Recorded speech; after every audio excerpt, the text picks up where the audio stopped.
In the early hours of March 18th, 1990, two men were spotted sitting in a hatchback on Palace Road in Boston, Massachusetts. They wore police uniforms and appeared to be on patrol of the neighborhood. But less than an hour later, the men would enter the Isabella Gardner Art Museum and take $500 million worth of art before driving off into the night. This is the true story of the greatest heist of all time, and how the thieves managed to disappear without a trace.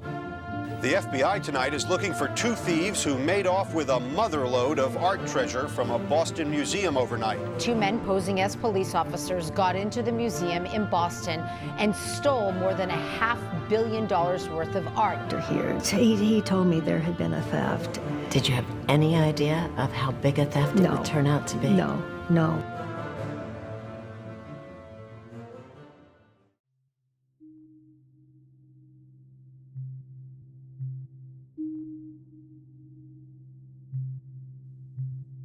On duty at the museum that night were two guards, 23-year-old Rick Abbott and 25-year-old Randy Hestand. The men would alternate between patrolling the gallery where the works were kept and sitting at a security desk which had a panic button that could connect the guards directly with the police. Abbott took the first patrol in the gallery while Hestand stayed at the security desk. At 12:54 a.m., museum fire alarms indicated smoke in multiple rooms in the gallery. Abbott checked each room, but found no fire or smoke of any kind. At 1 a.m., the guards switched positions. Hestand began his patrol of the gallery, leaving Abbott at the security desk.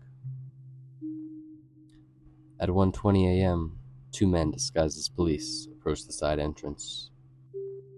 Through the intercom, the officers explained they were called to investigate a possible disturbance. At 1:24 a.m., the uniformed men were admitted to the front hall across from where Abbott was seated. The men walked towards Abbott and asked him if there was anyone else in the museum, at which point Abbott called Hestand on his radio to come to the security desk. One of the officers told Abbott they had a warrant for his arrest and asked him to come out from behind the desk. Abbott complied, but in doing so, left the panic button out of reach.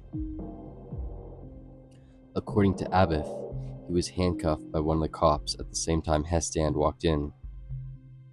Hestand was then quickly handcuffed as well.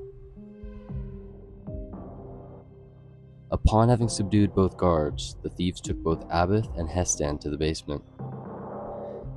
The thieves handcuffed the guards to a steam pipe and a workbench and duct taped their eyes so they couldn't see. The guards were warned not to say anything to investigators, and if they didn't, they would receive money from the thieves within a year. It took the thieves only 11 minutes to subdue both guards, and at 1:35 a.m., they left the basement.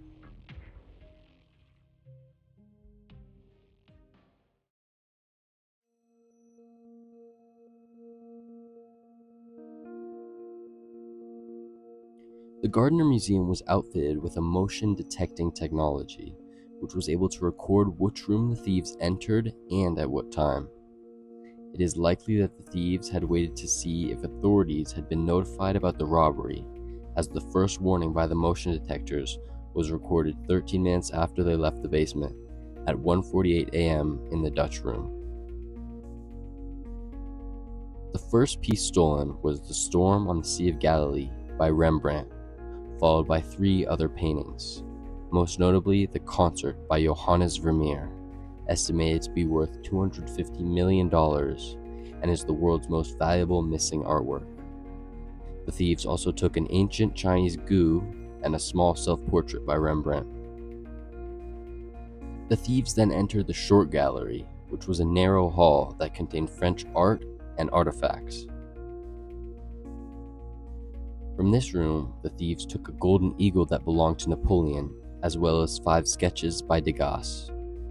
The final piece taken was called Chez Tortini from the Blue Room. However, the motion sensor failed to detect the thieves' movement in this room, so the precise time they entered is unknown. After checking on the guards, the thieves made their way to the security director's office and broke in to steal the security footage. The side doors through which they had entered were opened again at 2:40 a.m. and the artwork was loaded into the car. The door opened for the last time at 2:45 a.m. Despite what seemed to be an expertly planned heist, according to investigators, thieves stole an odd mix of paintings and drawings. The 5 sketches by Degas, the Chinese sculpture, and Napoleon's Golden Eagle are worth less than $500,000 combined. A small amount compared to the total value of the stolen artworks, estimated to be $500 million US. Additionally, the thieves chose not to take The Rape of Europa by Titian, which is considered to be one of the most valuable and famous paintings in the world. According to the FBI, the thieves were likely not hired specialists, and that the heist had been planned by criminals who were not too familiar with art.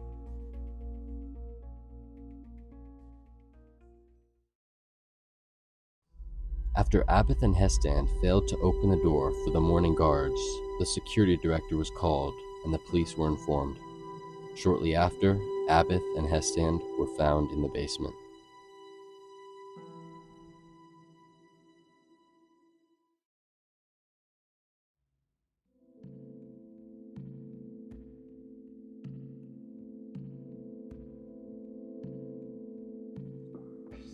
Almost immediately, suspicion was cast on Rick Abbott, the guard who buzzed the thieves into the museum.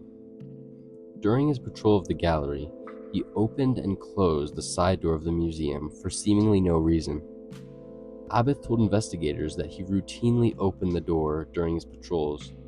However, the security printouts monitored the door and had not recorded the door being opened by Abbott regularly during his night shifts.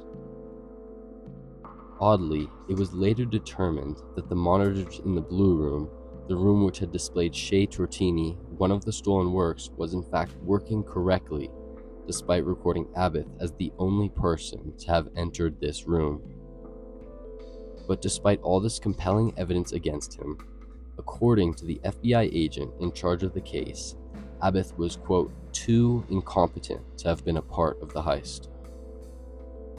Abbott maintained his innocence until his death in 2024 at age 57.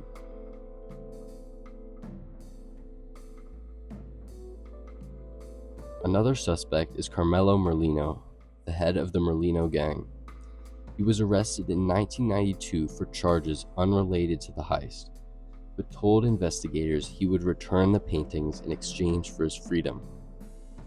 Merlino contacted a man named David Turner and asked him to track down and return the stolen paintings. The same year, the FBI received an anonymous tip that implicated Turner as one of the 2 thieves. At this point, Turner became a top suspect in the case. The FBI traced his credit card activity on the day of the heist, which indicated he had been in Florida at the time of the robbery and therefore could not have committed the crime. However, investigators have suggested that it was not actually Turner in Florida, and someone else was using his card to create an alibi, allowing Turner to stay in Boston and carry out the heist.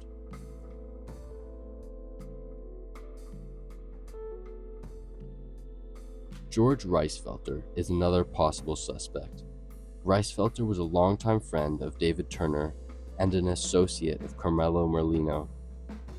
Reisfelter spent time in Massachusetts State Prison and was visited multiple times by Turner.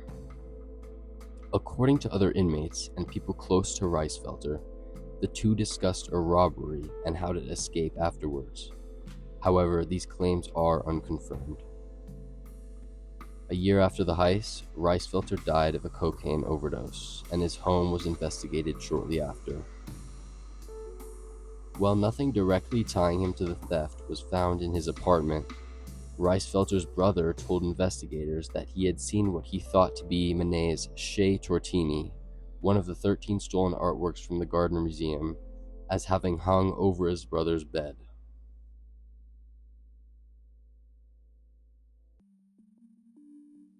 "9 years after the heist, Lemmino and Turner were arrested for conspiracy to rob a bank.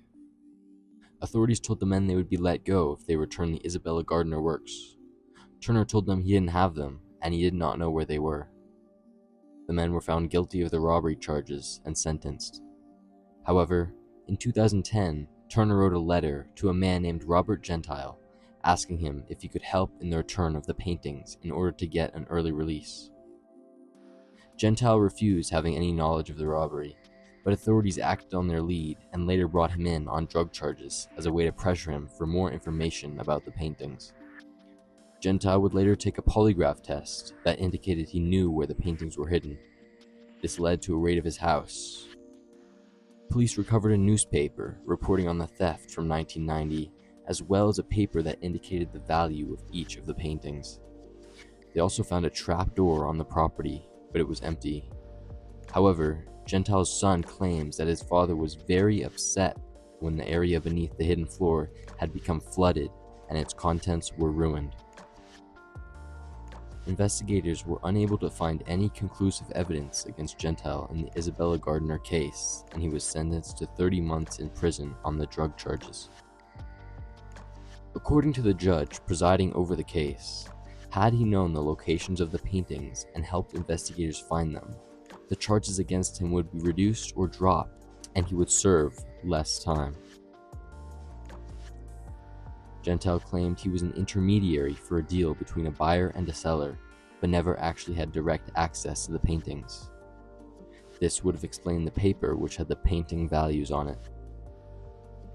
Another suspect in the Gardner case is Bobby Donati, a member of the Boston Mafia. He was first suspected after an art thief named Miles Connor told authorities he believed Donati planned the robbery. Even though Donati's appearance did not fit the witness descriptions, Connor said they probably hired lower-level gangsters, possibly George Reisfelter and David Turner, to carry out the robbery for him. Donati died only a year after the heist, but Miles Connor suggested that investigators speak with William Youngworth, a criminal and art collector, for more information about the paintings. Acting on Connor's lead, the FBI opened a case on Youngworth and raided his properties in the 1990s. Although nothing was found in the raids, they caught the attention of a journalist named Tom Mashberg, who began speaking with Youngworth in 1997 about the theft. In August of 97, Youngworth claimed he could return the Gardner paintings under the right conditions and took Mashberg to a warehouse in Brooklyn. There, he showed Mashberg a painting that appeared to be The Storm on the Sea of Galilee by Rembrandt, with paint cracks and cut edges consistent with the museum's reports, as well as Rembrandt's signature on the boat. Mashberg reported that his informant said the robbery involved 5 men, naming Bobby Donati as one of the robbers. The FBI later raided his warehouse, but found nothing. The authenticity of Youngworth's claims and the paintings shown to Mashberg has been disputed. Youngworth provided paint chips, which were confirmed to be from Rembrandt's era, but didn't match the samples taken from The Storm on the Sea of Galilee before it was stolen.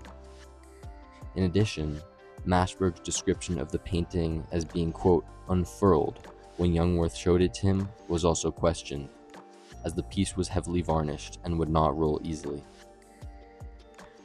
Authorities began working with Youngworth after Mashberg's story, but negotiations were hindered by Youngworth's demands for full immunity and Connor's release from jail. He later provided more paint chips and photos of the paintings, and a joint statement from the museum and federal investigators confirmed the chips were from 17th century paintings and could be from the concert, but were not from Rembrandt's Storm on the Sea of Galilee. In 2013, the FBI announced they had determined the thieves' identities with a high degree of confidence, but never announced the names of the suspects. Despite all the leads, paintings remain lost, and the $10 million reward unclaimed. Personally, it seems like the art changed hands many times. It even became hard for those involved to keep track of the painting's location. With the death of Bobby Donati, George Reisfelter, and others close to the heist, it became impossible to determine what was meant to happen with the art after it was stolen from the museum.